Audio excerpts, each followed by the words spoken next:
সার্জেনদের টিআইদের টাকা দিয়া মাসিক টাকা দিয়া এরা এই গাড়িগুলো চালায়। আমাদের দাবি মিটার ছাড়া আমরা চালাবো গাড়ি।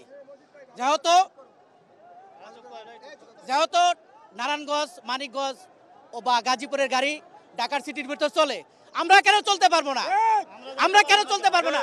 আমরা এক জায়গায় রাস্তায় বাড়াইলে আমাদের পুলিশ হয়রানি করে, আমরা রাখলে পার্কিংয়ে আমাদের এসে মামলা করে। এখন বর্তমান যে আইন পাশ করেছে 50,000 টাকার মামলা, 2008 সালের মিটার থেকে এই পর্যন্ত 50,000 টাকার মামলা হচ্ছে।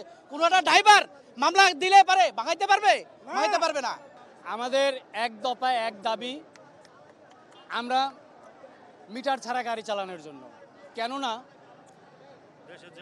যেই পরিস্থিতি এখন বর্তমান, আগে আমাদের মামলা ছিল 200, 250, 150 টাকা, এখন সেই মামলাগুলো হয়েছে 3,000, 4,000, 5,000, 8,000, 10,000 টাকা।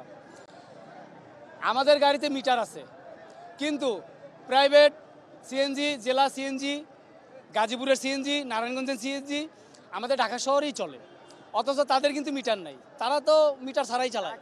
তাহলে আমরা চালাবো কিভাবে? আমরা যদি 300 টাকায় যাই, তারা তো 200 টাকায় নিয়ে চলে যায়।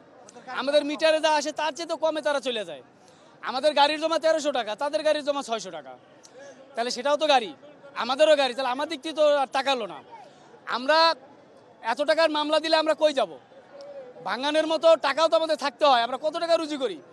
কিন্তু এরা যে এই সিদ্ধান্তটা নিল, কিন্তু তারা এই সিদ্ধান্ত নিতে পারলো না যে এদের উপরে এত চাপ দিই, অন্য যে গাড়িগুলো চলতেছে তারা মিটার ছাড়া বেআইনিভাবে সার্জেনদের টিআইদের টাকা দিয়া মাসিক টাকা দিয়া এরা এই গাড়িগুলো চালায়। তাহলে আমরা কোথায় যাব? আমরা মিটারে চালাইতে পারবো না। আমরা যদি মিটারে চালাই, আমাদের মিটারের রিডিং বাড়াই দিতে হবে এবং জেলা গাড়ি, নারায়ণগঞ্জ গাড়ি, অন্য গাড়ি যারা চলে এগুলো বন্ধ করতে হবে।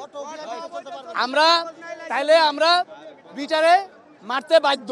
যদি আমাদের মিটারের মান বাড়ানো হয়, 12 টাকা কিলোতে আমাদের পোষায় না, আমরা চলতে পারি না, এটা বর্তমান বাজার।